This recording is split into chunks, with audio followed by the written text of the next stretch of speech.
वालेकुम dear students, this is lecture number 16B। Last lecture में हमने चैप्टर नंबर 12 कंप्लीट कर लिया था विद न्यूमेरिकल्स। हमारा वो चैप्टर कंप्लीट हो गया है। होपफुली आप लोगों ने अपने रजिस्टर्स में उसका काम कंप्लीट कर लिया होगा। अब आज हम लोग न्यू चैप्टर स्टार्ट करने जा रहे हैं, that is chapter number 13। Chapter number 13 जो कि आज हम लोग स्टार्ट करेंगे। Chapter number 13 is propagation and reflection of light. Page number 262 पे है। पेज नंबर 262 पे चैप्टर नंबर 13 है। वो आप लोग सब लोग अपनी अपनी बुक्स के अंदर ओपन कर लीजिए इस पेज को। और हम लोग सबसे पहले इंट्रोडक्शन रीड करते हैं। इंट्रोडक्शन रीड करने से पहले अगर मैं आप लोग को बोलूँ कि आप लोग जो भी हमारे पास नेचर के अंदर चीज़ें गिवन है, लाइक आप लोग को क्या क्या नज़र आ रहा होता है। अगर हम लोग बाहर जाएं तो हमें क्या नज़र आएगा, सी भी नज़र आएगा, ठीक है। हमें बाहर क्या नज़र आता है, सी नज़र आ रहा होता है। इसके अलावा ट्रीज़ होते हैं और बर्ड्स वगैरह नज़र आ रही होती हैं। आसमान देखें तो ब्लू स्काई नज़र आ रहा होता है। ये सब चीज़ें हमें क्यों नज़र आ रही होती है, क्योंकि लाइट की वजह से। अगर बहुत डार्क हो जाए, यानी जैसे रात हो, बिल्कुल कुछ स्टार्स की रोशनी भी नहीं आ रही हो, तो आप लोग को कुछ भी नज़र नहीं आएगा क्लियर, ठीक है। तो ये सारी चीज़ें हमारे पास क्या हो जाती हैं कि अगर हमारे पास लाइट्स होती हैं तो हम कलरफुल फ्लावर्स भी देख सकते हैं, जैसे आप लोग की बुक के अंदर लिखा हुआ है, और हर चीज़ हम लोग देख सकते हैं, ठीक है। उसके लिए हमारे पास क्या चीज़ ज़रूरी है, हमारे पास लाइट होना ज़रूरी है। अगर लाइट नहीं होगी तो ऑब्वियसली आप लोग, अगर आप लोग खुद देखें, अगर रात का वक्त हो और हमारे रूम के अंदर ही लाइट चले जाए, यानी अगर हम घर में हमारे लाइट चले जाए तो हमें अपने रूम के अंदर की चीज़ें नज़र नहीं आ पाती हैं, ठीक है। तो उसकी वजह क्या है कि हर चीज़ को देखने के लिए हमें क्या चीज़ ज़रूरी है, लाइट होना ज़रूरी है। अच्छा, when we see that when we say that we see an object, rays of light from it enters our eyes and evokes the sensation of vision। होता क्या है, जब भी हम किसी ऑब्जेक्ट को देखते हैं, ठीक है, तो उस ऑब्जेक्ट के ऊपर से लाइट रिफ्लेक्ट होके हमारी आई के ऊपर आती है, ठीक है।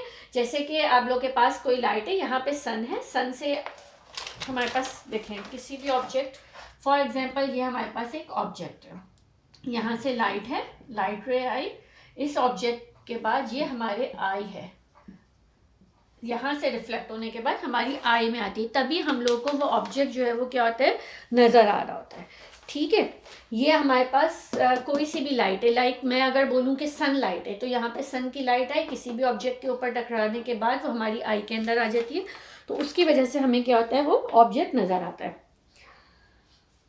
सही है, इसमें कोई मसला। अच्छा, अब इस चैप्टर के अंदर हमें क्या पढ़ना है, रिफ्लेक्शन ऑफ लाइट्स पढ़ेंगे। मतलब अगर हम लोग दुनिया में कोई भी ऑब्जेक्ट देख रहे हैं तो वो हमें कैसे नज़र आ रहा है, किस तरह से नज़र आ रहा है, लाइट किस तरह से ट्रैवल करती है और किस तरह से हमारी आई में एंटर होती है, इसके फार्मूला वगैरह आगे हम लोग रीड करेंगे, मिरर फार्मूला वगैरह, सही है।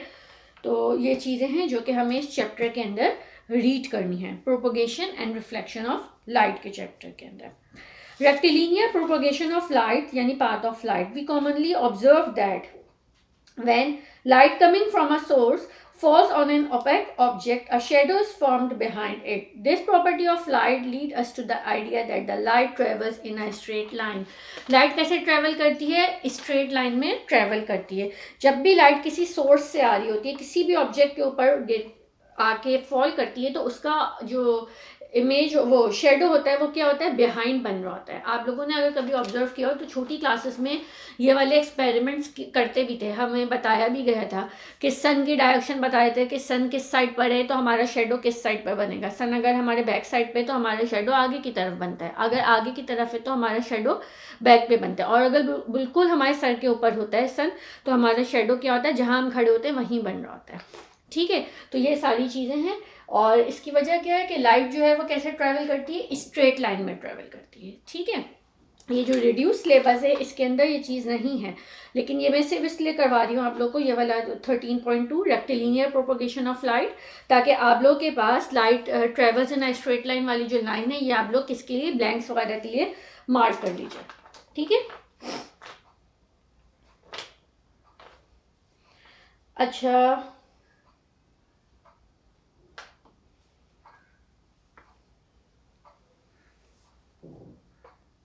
इंट्रोडक्शन में मैंने अभी आप लोगों को जो पढ़ाया था, इसके अंदर आखिर में ये भी आप लोग रीड नहीं किया था मैंने, वो भी मैं बता देती हूँ लिखा हुआ है there are other objects that are seen because they reflect light into our eyes in order to understand light and its nature it is necessary to study some of its fundamental properties. These are linear propagation, reflection, refraction, dispersion and emission of light. ये सारे topics हैं light के topic को समझने के लिए. ये सारी चीज़ें हमें क्या होंगी, रीड करनी होंगी. समझेंगे तो फिर हमें लाइट जो है वो समझ आ जाएगी. सही क्लास. अच्छा, अब हमारे पास एक और टॉपिक है that is the pinhole camera, जो कि आप लोगों के पास अभी इंक्लूडेड नहीं है. लेकिन पिन होल कैमरा अक्सर जो है हमारे पास आता है, तो मैं इसकी थोड़ा सा ओवरव्यू दे देती हूँ. पिन होल कैमरा, इसको अभी आप लोगों को अपने रजिस्टर्स में लिखने की ज़रूरत नहीं है. इसी तरीके से रेक्टिलिनियर जो मैंने पढ़ाया है उसके अंदर आप लोग light travels in a straight line वाले टॉपिक को हम क्या कर लें, सिर्फ और सिर्फ अंडरलाइन कर लीजिएगा. किसके लिए, ब्लैंक्स के लिए. अच्छा, a pinhole camera is one of the practical application of rectilinear propagation of light. जो rectilinear propagation of light यानी light travels in a straight line वाला है, वो चीज़ इस कैमरे के थ्रू आप लोग को समझ आ जाएगी कि किस तरह से होता है. It was invented in the 16th century to observe the eclipse of the sun without damaging the eyesight. It is also known as camera obscura dark room. ये किस वक्त हमारे पास हुआ था, ये इन्वेंट हुआ था 16th सेंचुरी में. किस वजह से, सन इक्लिप्स देखने के लिए. आप लोगों को भी पता है ना, जब सन इक्लिप्स होता है तो हमें मना कर दिया जाता है कि आप लोग अपने नेकेड आई से सन की तरफ डायरेक्ट नहीं देखें, आई साइट ख़राब होने की वजह से. तो इसके लिए पर्टिकुलर एक कैमरा जो सबसे पहले इन्वेंट हुआ था उसको हम क्या बोलते हैं, पिन होल कैमरा बोलते हैं. इसके अलावा इसका नाम क्या है, कैमरा ऑब्सक्यूरा या डार्क रूम भी कहते हैं. It consists of a rectangular box containing a very small hole on one side and a frosted glass plate, tracing paper or a photographic film on the opposite side. ये देखें अपनी अपनी books के अंदर, ये हमारी फिगर है. एक रेक्टेंगुलर बॉक्स है, यहाँ पे एक छोटा सा होल हुआ हुआ है. ठीक है, एक छोटा सा होल है और इस साइड पर इन तीन चीज़ों के, जो कि अभी आपको बताया, फ्रोस्टेड ग्लास हो सकता है या फोटोग्राफिक फिल्म हो सकती है या आप लोग के पास ट्रेसिंग पेपर हो जाता है, इस साइड पर वो प्लेस होता है. ठीक है, इस साइड पर. Okay. When a narrow pencil of ray of light starting from an object is allowed to pass through the pinhole, an inverted and real image of the object is formed and on the back of the camera. जिस वक्त एक छोटी सी बिल्कुल पतली सी रे, सही है, बहुत ज़्यादा बारीक रे जिसे हम बोल रहे हैं, क्योंकि narrow pencil of ray of light, ठीक है, स्टार्ट होती है ऑब्जेक्ट के ऊपर से. Starting from an object is allowed to pass, यहाँ से ऑब्जेक्ट के ऊपर से वो रे तक, यहाँ से ये देखें, ये हमारे पास ऑब्जेक्ट है, यहाँ से ये कितनी ज़्यादा बारीक रे है, देख रहे हैं आप लोग, नैरो रे इसलिए लिखा हुआ है, और वो इसके अंदर से पास होती है. तो यहाँ पे आपका जो इमेज बन के आता है वो कैसा इमेज बन के आ रहा होता है, एक तो स्मॉल इन साइज होता है और दूसरा इन्वर्टेड होता है. ठीक है. For observing a clear image, external light is excluded by covering the box with a dark cloth. अगर हमें इसका क्लियर इमेज चाहिए तो हमें क्या करना है कि बाहर की तरफ कोई लाइट नहीं होनी चाहिए. हमारा जो वो कैमरा है वो बिल्कुल डार्क रूम के अंदर होना चाहिए. इसके लिए मैं आपको एक बहुत अच्छी एग्जांपल दूँ. कार्टून्स वगैरह के अंदर आप लोग देखें, अब तो जाहिर सी बात है आप लोगों ने शायद अपनी रियल लाइफ में ऐसा नहीं देखा होगा, लेकिन कार्टून्स में स्पेशली मैंने टॉम एंड जेरी में तो देखा था कि उसके अंदर आप लोग देखें कि जब ये कैमरे की पिक्चर ले लेते हैं और फिर कैमरे की पिक्चर लेने के बाद जब उसको डेवलप किया जा रहा होता है तो वो जो रूम होता है वो बहुत डार्क रूम हो रहा होता है. ठीक है, क्यों? क्योंकि बाज़ दफ़ा ये होता है कि अगर डार्क रूम नहीं होगा और फिर एक्सटर्नल लाइट्स आ जाएंगी, एक्सटर्नल लाइट आने की वजह से हमारे पास क्या चीज़ हो जाएगी, उस फोटोग्राफिक फिल्म के ऊपर और ज़्यादा स्टेन्स भी आ जाएंगे लाइट के. ठीक है, तो लाइट की रेज जो आगे बढ़ेंगी उसकी वजह से वो हमारी पिक्चर क्या हो जाएगी, ख़राब हो जाएगी. तो जब वो फिल्म को डेवलप किया जा रहा होता है तो उसको बहुत डार्क रूम दिखाते हैं. ठीक है. In order to understand the image formation of the pinhole camera, consider the following diagram. A narrow pencil of rays starting from point A passes through the pinhole O and illuminates a small area at A dash. ये देखें, यहाँ से ये figure है हमारे पास, ये यहाँ से एक रे शुरू होती है. ठीक है, ए पॉइंट से, और ये इधर से पास होती है और कहाँ तक जाती है, ए डैश. अब आपको मैंने बताया कि जाहिर सी बात है कैमरा, अब फॉर एग्जांपल किसी की हाइट 5'4" है, 5'5" है, तो अब अगर उसकी हम पिक्चर ले रहे हैं 5'4" या 5'5" की पिन होल कैमरे के थ्रू हमने ली है, सही है, तो आप मुझे ये बताएं कि वो क्या कैमरा इतना बड़ा होगा कि 5.4 और 5.5 पूरा एग्जैक्टली सेम इमेज अंदर जा रहा होगा, मतलब सेम पिक्चर अंदर होगी? नहीं ना, ऐसा तो नहीं होता। आपको पता है कैमरे में से पिक्चर क्या होती है, छोटी होती है, तो इन्वर्टेड इमेज आता है, और क्या होता है, स्मॉल इन साइज होता है। ठीक है। Similarly a narrow pencil of rays starting from C illuminates a small area at C dash. In this way, points lying between A and C illuminate corresponding points between A dash and C dash, and a real and inverted image A dash C dash of the object AC is formed on the back of the camera. क्या होता है, ये देखें, एक ये वाली रे है, यहाँ से ये वाली रे पास हुई और ये यहाँ पे आ गई, ए डैश बन गया। ठीक है, और ये वाली रे है सी, ये इस तरह से इसमें से पास हुई और ये बन गया। अब आप लोग देखें, एक ऑब्जेक्ट अगर ये इस तरह से है, ए से लेकर सी तक है, तो इसका रियल और इन्वर्टेड इमेज बन के आएगा कैमरे की फोटोग्राफिक फिल्म पे। ठीक है, कोई मसला? अच्छा, ये पिन होल कैमरा जो है अभी रिड्यूस सिलेबस के अंदर नहीं है, लेकिन आप लोग इसको एक दफ़ा रीड ज़रूर कर लीजिएगा, क्योंकि हो सकता है आप लोग के पास कभी ब्लैंक्स वगैरह में इसमें से पूछ लिया जाए कि सन एक्लिप्स के लिए जो सबसे पहले इन्वेंट हुआ था वो क्या कहलाता है। पिन होल कैमरा है, इसका नाम क्या, हमने इसको कैसे क्या बोला है, कैमरा ऑब्सक्यूरा या डार्क रूम। ठीक है। अच्छा, अब जो मैं टॉपिक रीड करने जा रही हूँ, अब जो मैं आप लोग को पढ़ा रही हूँ, that is reflection of light. ये आपके रिड्यूस सिलेबस के अंदर भी है, सही है। तो हम पढ़ने जा रहे हैं रिफ्लेक्शन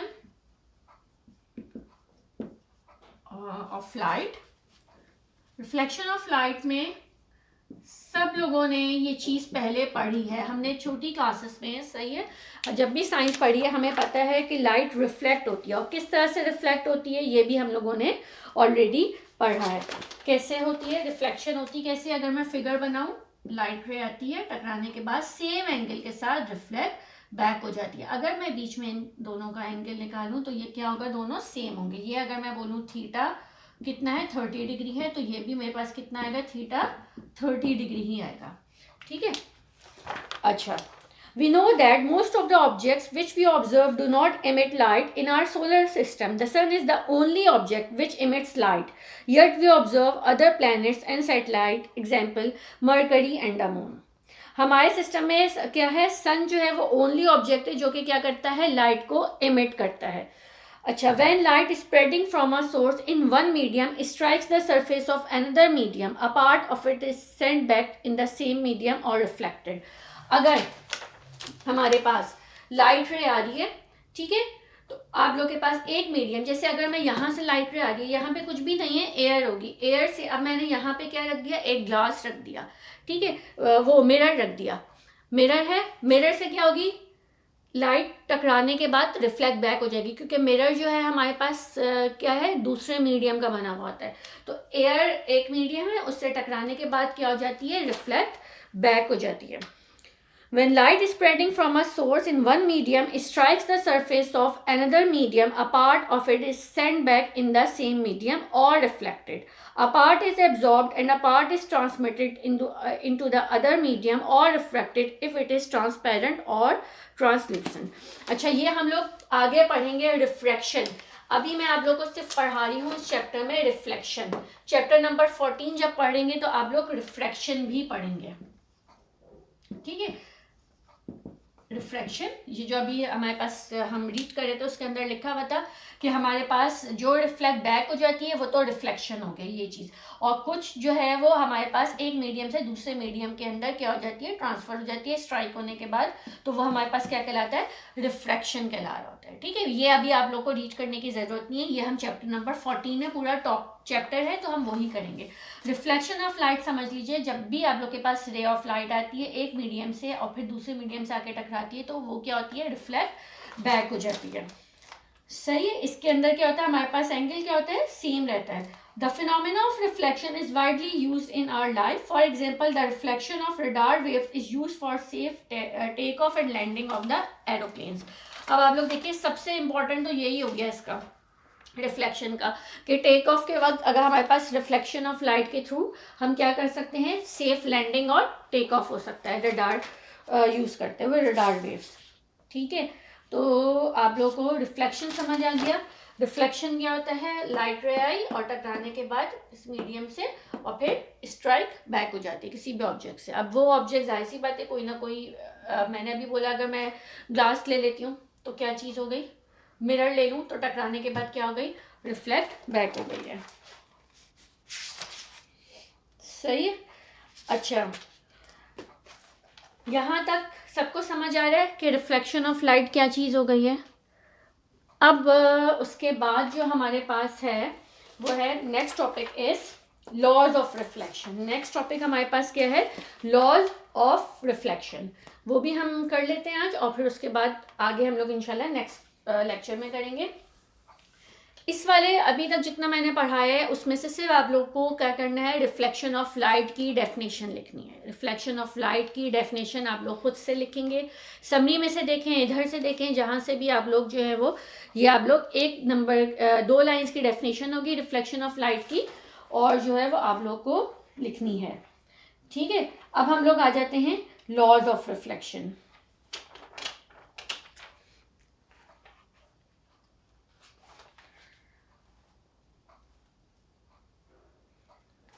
बल्कि इसमें लिखा हुआ भी है पेज नंबर 275 पर, थर्ड पॉइंट जो है वो रिफ्लेक्शन की डेफिनेशन आपके पास गिवन है। ठीक है, उसको मैं रीड कर देती हूँ, वही वाली डेफिनेशन आप लोग लिख लीजिएगा। When light travelling in one medium strikes the boundary of another medium, a part of it is sent back in the same medium. एक मीडियम से आई दूसरे मीडियम से टकराने के बाद जब रिफ्लेक्ट बैक हो जाती है तो हम क्या कहलाते हैं, रिफ्लेक्शन ऑफ लाइट कहलाते हैं। अच्छा, अब हमारे पास next topic is laws of reflection. क्या है, लॉज ऑफ रिफ्लेक्शन का टॉपिक है। लॉज ऑफ रिफ्लेक्शन, मैं अभी बार बार आप लोगों से ये बात कर रही थी जब मैं पढ़ा रही हूँ रिफ्लेक्शन, तो मैं बोल रही थी कि लाइट आती है, एक रे आती है और टकराने के बाद रिफ्लेक्ट बैक होती है और एंगल सेम रहता है। क्या रहता है, एंगल सेम रहता है। तो अगर मैं इसके लॉज ऑफ रिफ्लेक्शन देखूं तो पहला लॉ तो यही हो गया ना कि एंगल ऑफ इंसिडेंस, यानी जो रे आके टकरा रही है वो क्या हो गई, इंसिडेंट रे हो गई। ये कौन सी हो गई, इंसिडेंट रे हो गई, क्योंकि ये टकरा रही है।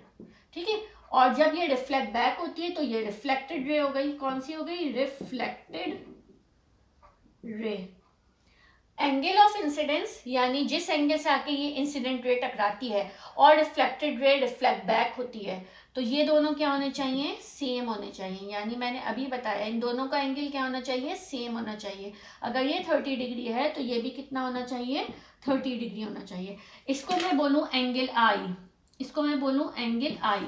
एंगल आई क्यों, एंगल ऑफ इंसिडेंस। इसको मैं बोलूँ एंगल आर, एंगल आर क्यों, एंगल ऑफ रिफ्लेक्शन। ठीक है, लॉज ऑफ रिफ्लेक्शन में क्या चीज हो गई, पहला लॉ तो हमारे पास यही हो जाएगा कि इंसिडेंट रे का एंगल यानी एंगल ऑफ इंसिडेंस और एंगल ऑफ रिफ्लेक्शन दोनों क्या होने चाहिए, सेम होने चाहिए। ठीक है, अब हम देख लेते हैं। Light travels in a straight line in a homogeneous medium. When light traveling in one medium strikes the surface of another medium, a part of it is reflected into the same medium. वही चीज जो अभी हमने पढ़ी है। Mirrors and highly polished opaque surfaces reflect light strongly, and the images that are formed due to this characteristics of reflection follow certain law. अच्छा, mirrors और highly polish जो हमारे पास सरफेसेस होती हैं वो क्या करती हैं, रिफ्लेक्ट करती हैं लाइट्स को, और उनके वजह से जो इमेजेस बन के आ रहे होते हैं रिफ्लेक्शन के लॉज को वो क्या कर रहे होते हैं, फॉलो कर रहे होते हैं। रिफ्लेक्शन के क्या कितने लॉज है, 2 लॉज ऑफ रिफ्लेक्शन है। नंबर 1, ये मेरे वाला पैराग्राफ के बाद जो नंबर 1 लिखा हुआ है पहले आप ये देख लें। The angle of incidence is equal to the angle of reflection. सबसे पहले लॉ क्या है, angle I is equal to angle R. ठीक है, फिर नंबर 2 लॉ देखते हैं। The incident ray, the reflected ray and the normal all lies in the same plane. Normal क्या है, जब आप लोग हम लोग इस ये वाला प्रैक्टिकल परफॉर्म करेंगे, जब हम लोग एंगल आई निकालेंगे, वो इंसिडेंट रे बनाएंगे और रिफ्लेक्टेड रे बनाएंगे, तो हम लोग यहाँ पर कंपास के थ्रू ये एक लाइन, स्ट्रेट लाइन ड्रॉ करेंगे जिसको हम बोलेंगे नॉर्मल। क्या बोलते हैं इसको, ये स्ट्रेट लाइन जो मैंने डॉटेड बनाई है दैट इज नॉर्मल। तो फिर यहाँ से हमारे पास ये वाला एंगल और ये वाला एंगल पता चल सकता है, फिर हम लोग प्रोटेक्टर के थ्रू ये दोनों एंगल्स फाइंड आउट कर सकते हैं। तो हमारे पास इंसिडेंट रे, रिफ्लेक्टेड रे और नॉर्मल सब एक ही प्लेन में लाई कर होते हैं। किस प्लेन में लाई करते हैं? सेम प्लेन में लाई करते हैं। ठीक है, तो ये दोनों पॉइंट्स 1 एंड 2 क्या हैं? लॉज ऑफ रिफ्लेक्शन है। अच्छा, अब इससे ऊपर वाला पैराग्राफ पढ़ने से पहले जरा मैं फिगर देख लूँ। एग्जैक्टली यही वाली फिगर आपकी बुक के अंदर भी बनी हुई है। इंसिडेंट रे आई, टकराने के बाद रिफ्लेक्ट बैक हो गई है और हमारे पास एंगल आई और एंगल आर बन रहे हैं। लिखा हुआ भी है the incident ray is reflected from the reflecting surface, so the ray O B is called the reflected ray. The angles I and R the angles which the incident and reflected ray make with O N. हमारे पास O N क्या है? एक normal है। इसको हमने अगर N का नाम दे दूं और इसको ओ बोल दूं तो ओ एन क्या है? नॉर्मल है। इससे एंगल आई और एंगल आर हम फाइंड आउट कर सकते हैं इसके थ्रू। द नॉर्मल और perpendicular drawn to M M at the point of incidence O. The angles AON and NOB so formed are angle of incidence and angle of reflection respectively. इन्होंने सबको name दे दिए AON और क्या है दूसरे का क्या नाम दिया है? NOB। ये दोनों क्या है? एंगल ऑफ इंसिडेंस और एंगल ऑफ रिफ्लेक्शन है। These angles are found to be the same in magnitude। ये दोनों एंगल्स क्या होंगे? एग्जैक्टली सेम होंगे, यानी मैग्नीट्यूड सेम होगा। अगर एक 30 है तो दूसरा भी 30 होगा, अगर एक 50 है तो दूसरा भी 50 डिग्री होगा। We also observe that the incident ray, reflected ray and the normal lie in the same plane. ठीक है, यहाँ तक सबको समझ आ गया। अब आप लोगों का होमवर्क क्या है? आप लोगों को सबसे पहले रिफ्लेक्शन ऑफ लाइट की डेफिनेशन जो कि समरी में से मैंने मार्क करवा दी है वो आप लोग लिख लेंगे। फिर लॉज ऑफ रिफ्लेक्शन की हेडिंग डालेंगे। लॉज ऑफ रिफ्लेक्शन में सिर्फ ये नंबर 1 एंड नंबर 2 दो लॉज लिख लेंगे। There are 2 laws of reflection करके लिखेंगे। There are 2 laws of reflection, फिर नंबर 1 और नंबर 2 ये लिख लेंगे और ये वाली फिगर बना लीजिएगा। ठीक है, और फिगर जो है वो बना लीजिएगा। सही। और फिर हमारे पास रेगुलर इरेगुलर है, वो हम लोग इंशाल्लाह नेक्स्ट क्लास में करेंगे। ओके क्लास, होपफुली समझ आ गया होगा। इजी से बहुत ज़्यादा इजी है ये वाला चैप्टर भी और इंटरेस्टिंग भी है। ठीक है, फिर हम लोग इंशाल्लाह बाकी क्लास में पढ़ते हैं। Okay, thank you.